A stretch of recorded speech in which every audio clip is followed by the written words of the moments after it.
one of our associate ministers, Reverend Sylvia Hayes, who most of you know. She has been through an amazing journey of sharing her passion for eco-consciousness, changing the world ecologically, and combining that with ministry and connecting us to that in a more personal way. And it's been really amazing. She always has something beautiful to share. And today, her costume is Sexy Minister. That's her.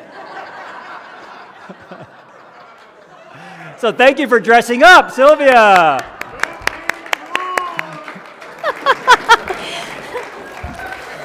Good gravy.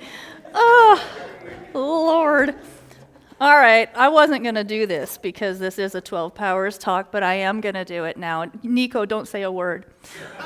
Why didn't the skeleton cross the road? He didn't have the guts. Yes, he didn't have the guts. This is one of my new favorite Halloween corny jokes. All right, dialing in the sexy reverend or whatever it was. Every major religion that I know of gives some advice to follow God's will or divine will. But what is that actually? What is divine will? Is it God's will that we have war? Is it God's will that people commit atrocities? Is it divine will that nature is being damaged and degraded by human activity and human industries? This concept of God's will, divine will, free will is something that I have wrestled with throughout most of my adult life. Many of you already know I came from a very fundamentalist, heavy-handed Christian background that didn't sit very well with me, and I would sometimes ask the adults, okay, if God is all-loving, all-powerful, how can so much bad stuff be happening? And the only answer I ever got from the adults was, we cannot know the mind of God. We must just follow God's will. I had a hard time with that. I could never reconcile it. Along with those teachings, I was taught that we had to sacrifice our own free will. We had to sacrifice a lot of things to please God, hi Zeke, and follow God's will. And I was also taught in that body of belief that only humans have free will. That all the non-human animals are basically just running off of instinct or whatever we humans teach them, sometimes beat into them. And that just did not sit with what I was actually experiencing. I was a farm kid. I had all kinds of close one-on-one relationships with horses and dogs and pigs and you name it. And they absolutely were demonstrating free will and love and other emotions that were not attributed to them from the teachings that I was given. Now, the same time I was being given truths that did not feel truthful to me, my parents kind of went off the deep end with addiction and mental illness and started behaving very badly and abusively, and I just got a chip on my shoulder toward all so-called authority figures, particularly God.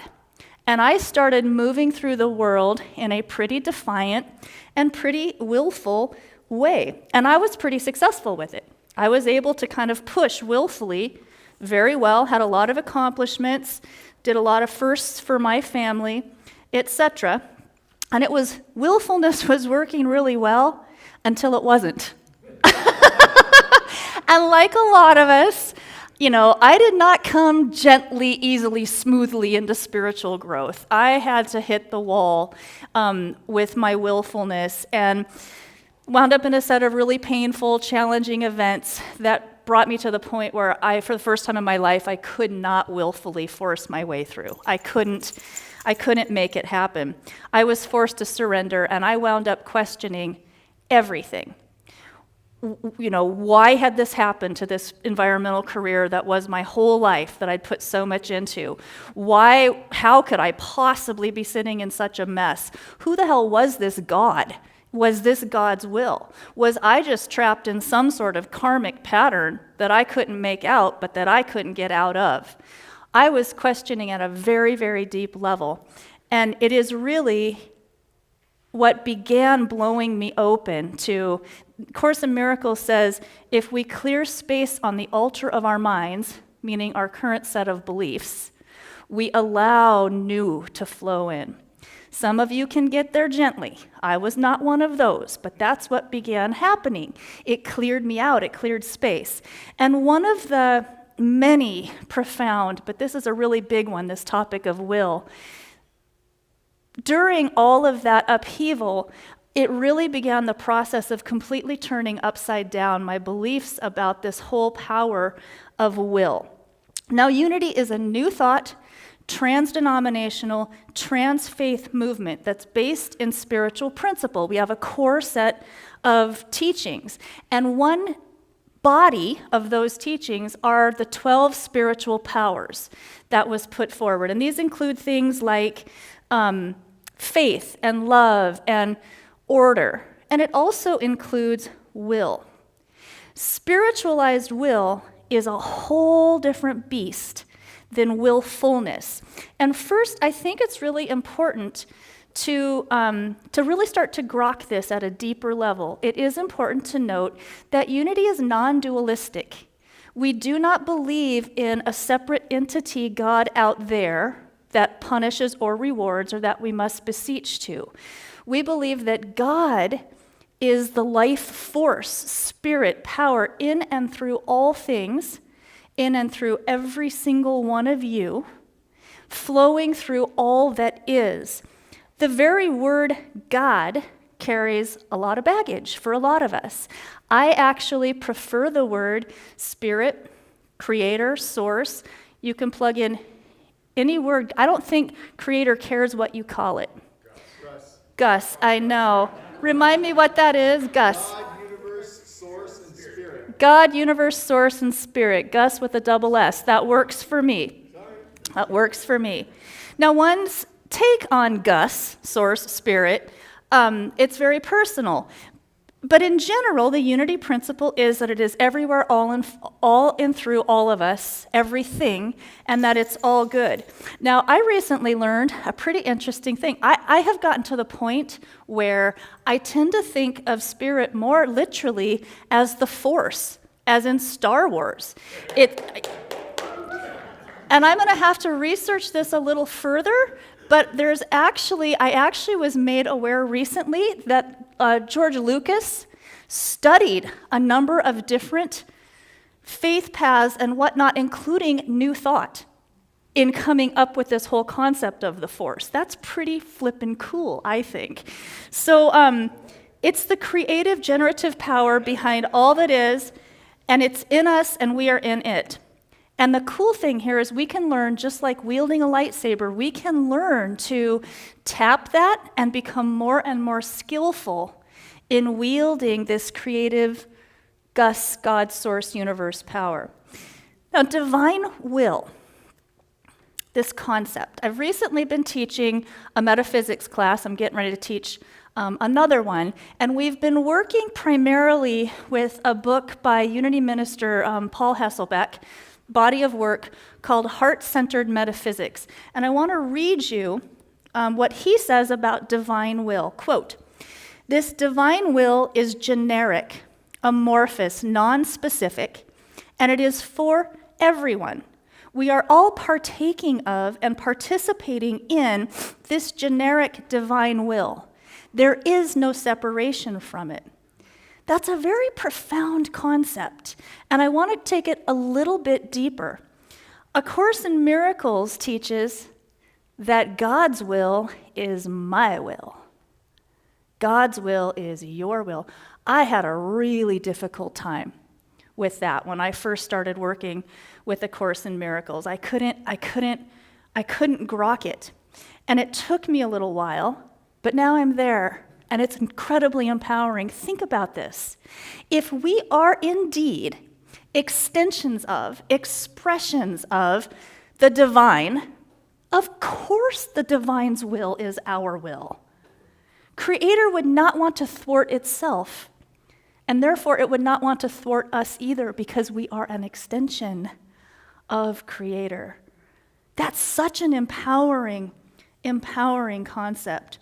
a big aha for me was really beginning to embody the understanding that the flipping God's will is pulling for me.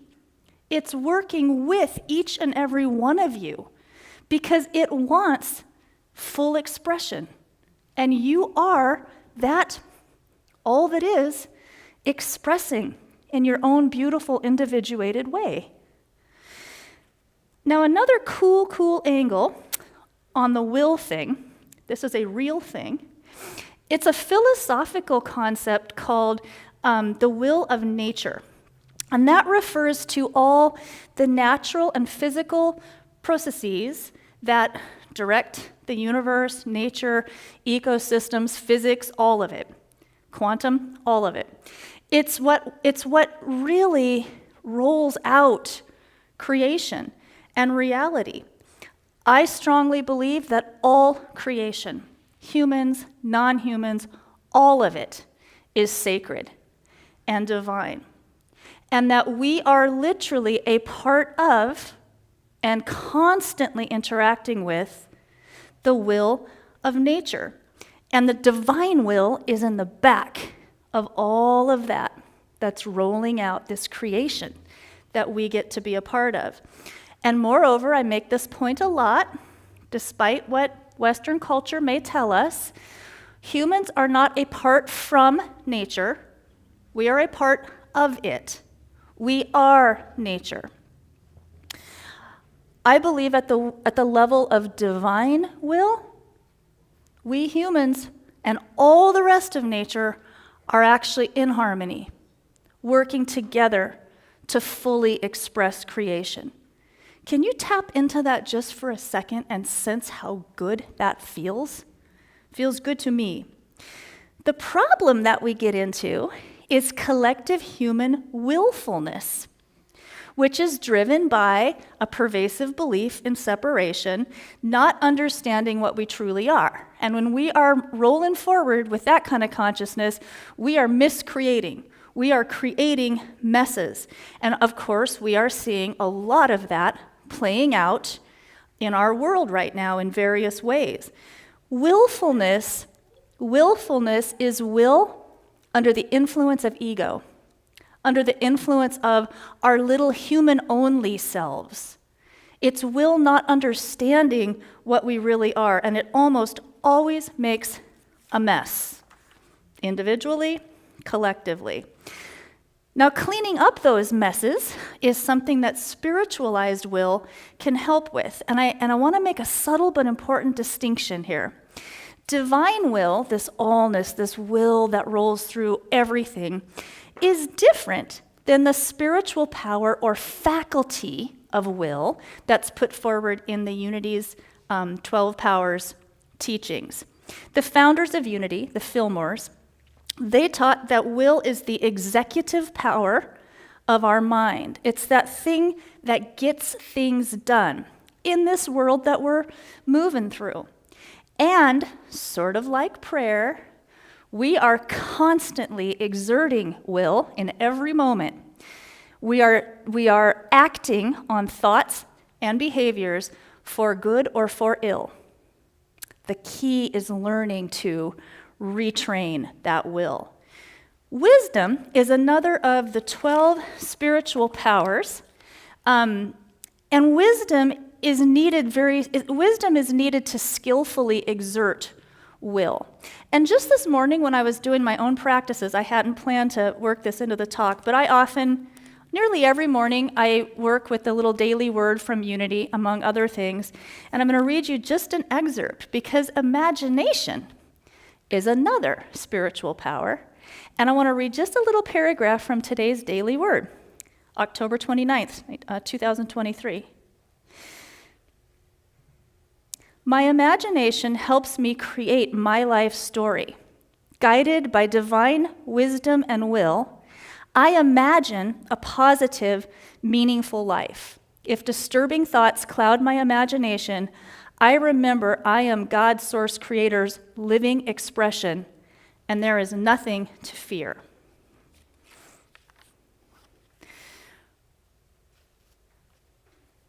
We can exert will in ways that are counterproductive, or we can hone this will faculty to gain greater dominion and greater agency over our own lives and over our world. A Course in Miracles puts forward that we don't even understand what our true free will is if we're not understanding what we actually are. It puts forward that when we are running at the awareness of ego or human only, we have imprisoned our free will.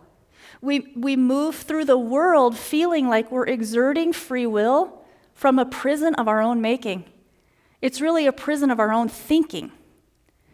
And we have the ability to take that back, to release ourselves from prison, because freedom is an inside job, always. There's a story in the Bible about Job, who is, I'm not too into Bible stuff, but I've had it beaten into me. I'm using it now. Job was a pretty prosperous, successful guy, and the devil, whatever you want to call that, let's put that in metaphysics, ego, life challenge, whatever, this thing comes along and decides to knock him off that cushy life and give him some challenges just to kind of see what it's going to bring out in him. And Job gets pretty down in the mouth and pretty pissy about it, and pretty soon he starts blaming God for this and that, and it just gets worse and worse and worse. And finally, somewhere in Job 22, there's this point where he says, "Agree with God and be at peace, and then good will come to you." I now find that so funny. It's kind of like, okay, I can't take it anymore. I'm just going to start agreeing with God. But if you take that one step further, agreeing with God doesn't have to be like, okay, I give up. It's like, heck yeah, I'm stepping into my power here. I'm going to bring this divine will with me behind whatever this endeavor is.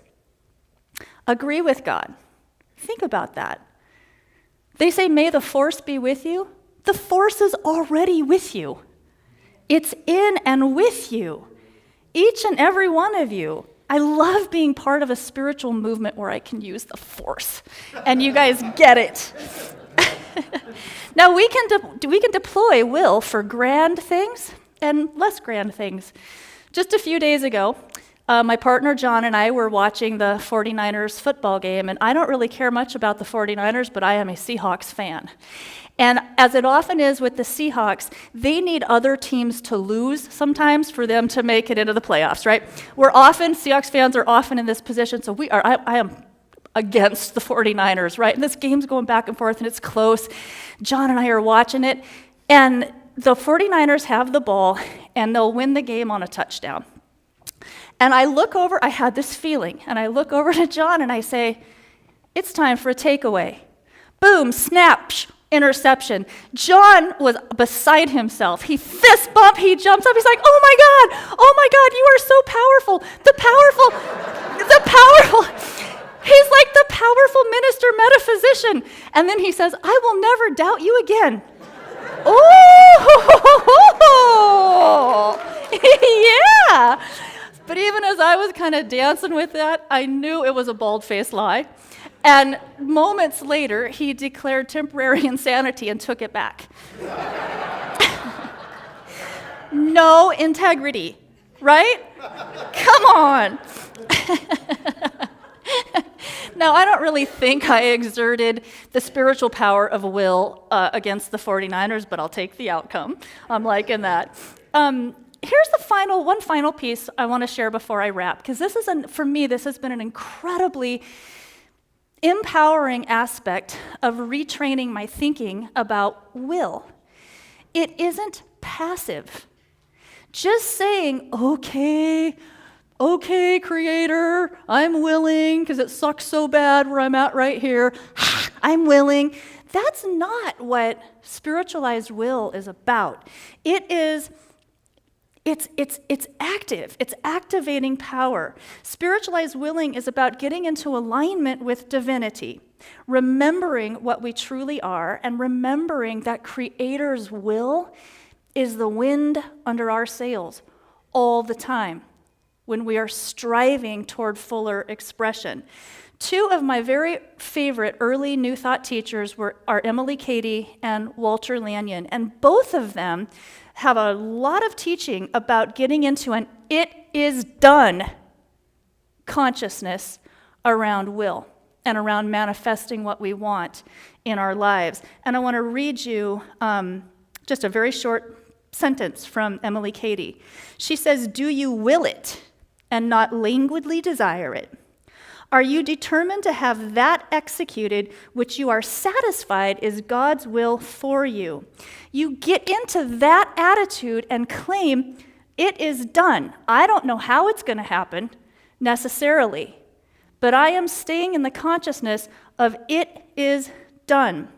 It's a blending, as I've noted before, of spiritual will guided by wisdom that empowers imagination. That is a powerful formula right there.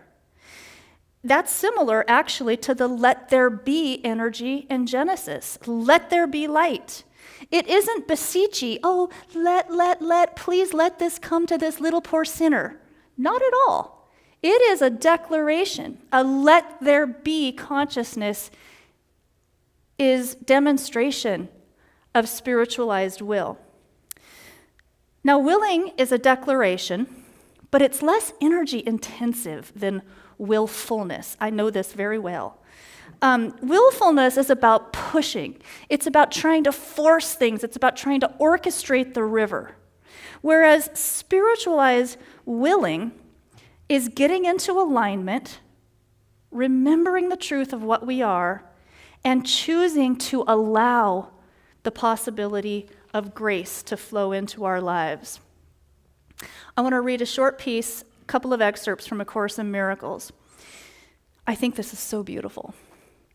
"When the light comes and you have said, God's will is mine, you will see such beauty that you will know it is not of you, in the little s human-only part of you. The bleak little world will vanish into nothingness, and your heart will be so filled with joy that it will leap into heaven and into the presence of God. When the light comes and you have said, God's will is mine, you will see such beauty. I do not believe it is God's will that terrible things happen. I don't believe it's God's will that humans desecrate and degrade this lovely planet. And actually, at the level of true, free, and unimprisoned, I don't believe that's human will either. Not at the level of truth.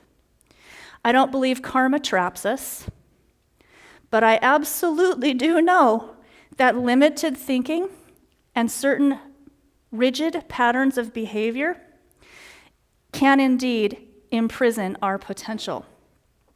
What's needed now, individually, collectively, is wisely guided, firm will to choose a healthier, more beautiful way of interacting with one another and this planet that we are lucky enough to call home. Each and every one of us has a role to play in reshaping collective will.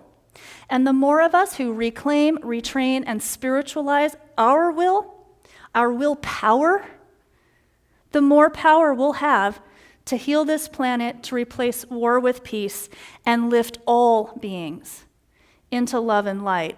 This is not a matter of if God's willing, it's a matter of are you willing?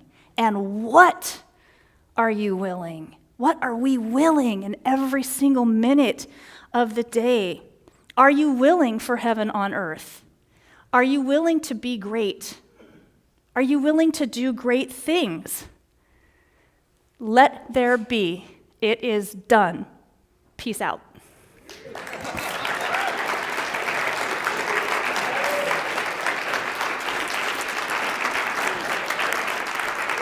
Thank you. Thank you.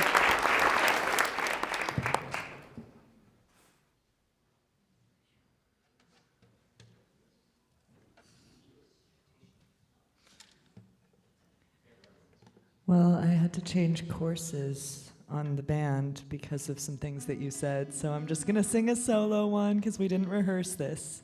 And it's not recorded, but I do have a new album that I was going to play from called Yoga Soundtracks Volume 2. This one will be on the next thing whenever that comes out.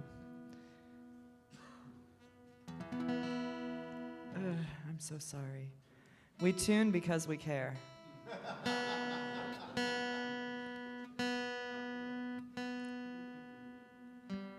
Okay, you guys, I'm almost there. You Gaias.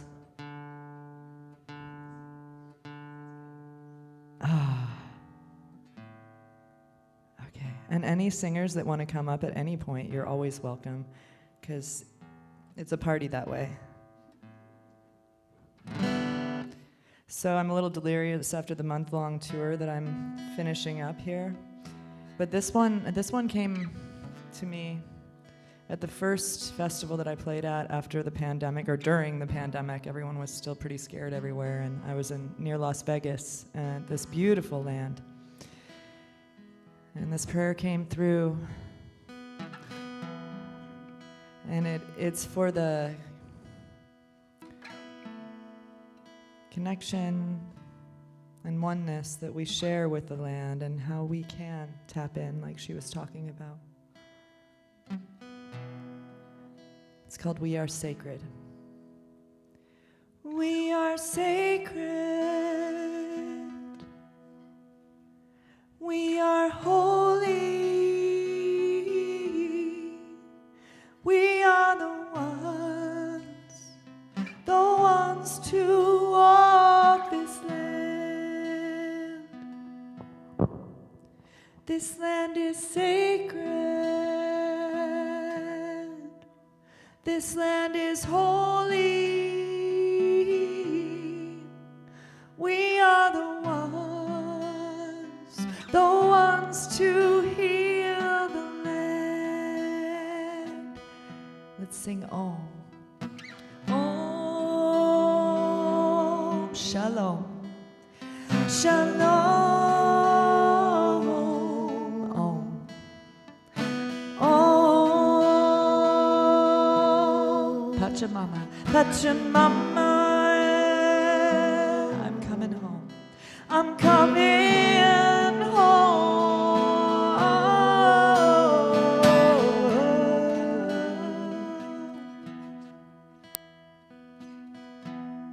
Breathing into that land, that sacred oneness that we all share.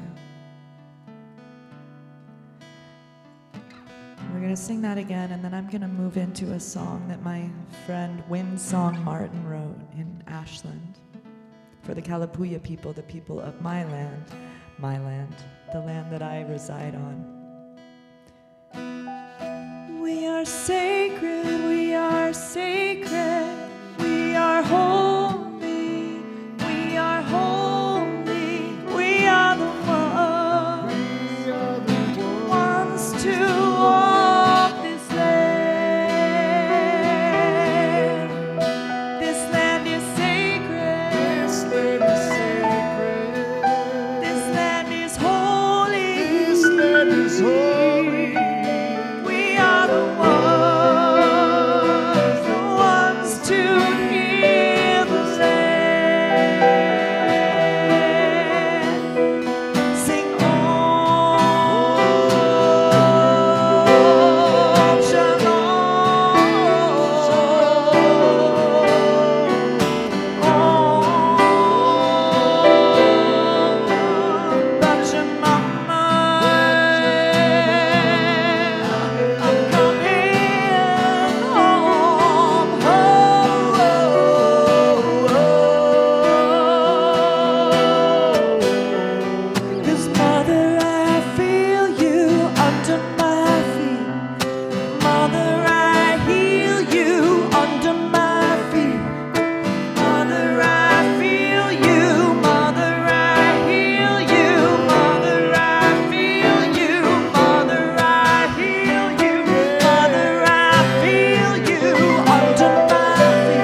people that have been displaced by genocide over the years, thousands of years of war. May it be peace. May we sing our way into love, healing.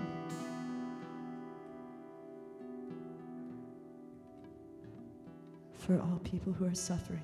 We are sacred. We are sacred. We are holy. We are holy. We are the ones to walk this land. This land is sacred. This land is sacred. This land is holy. This land is holy. We are the ones to